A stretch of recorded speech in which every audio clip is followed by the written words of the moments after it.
Bugungi kunda mamlakatimizda inson qadrini ulug'lash, aholi salomatligini muhofaza qilish va tibbiyot tizimini yanada zamon talablari asosida takomillashtirish davlat siyosatining ustuvor yo'nalishlaridan biriga aylandi. Bu ezgu sa'y-harakatlar inson salomatligini asrash, aholining hayot sifati va umr davomiyligini oshirishga xizmat qilmoqda.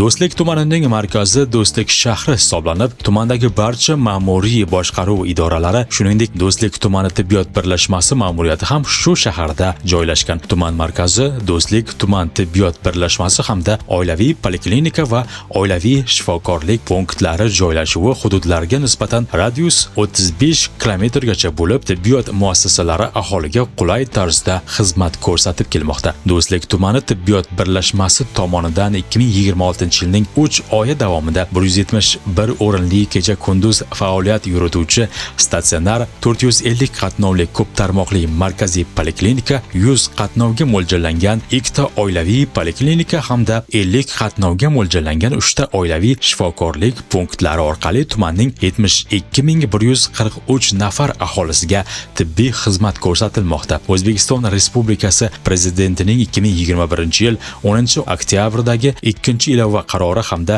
sog'liqni saqlash tizimini isloh qilish davlat dasturi to'g'risidagi farmoni asosida 2022-yilda Do'stlik shahrining G'afurg'ulom mahallasi hududida Do'stlik tuman tibbiyot birlashmasi qoshida 50 o'rinli tumanlar aro qo'shma shikastlanishlar va o'tkir yurak-qon tomir kasalliklari markazi tashkil etildi.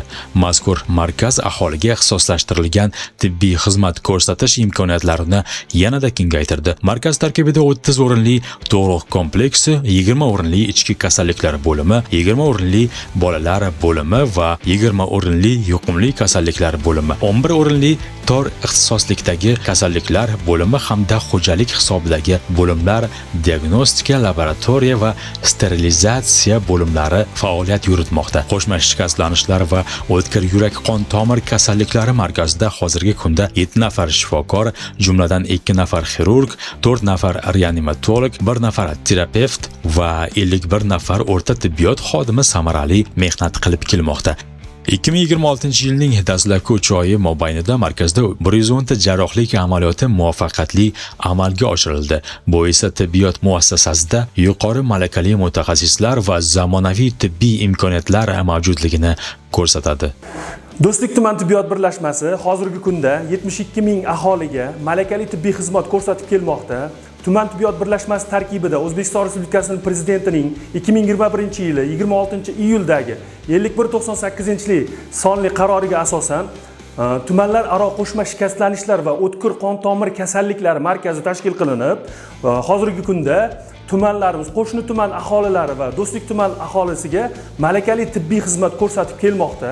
Xususan, tuman tibbiyot birlashmasida markazimizda Respublika xirurgiya ilmiy amaliyot tibbiyot markazining malakali, oliy toifali malakali shifokorlari bilan hamda markazimizning shifokorlari bilan birgalikda 2025-yilda 1 nafar, 2026-yilda hozirgi kunga qadar 2 nafar yuqori texnologik operatsiyalar, ya'ni buyrak transplantatsiyasi operatsiyasi amalga oshirildi.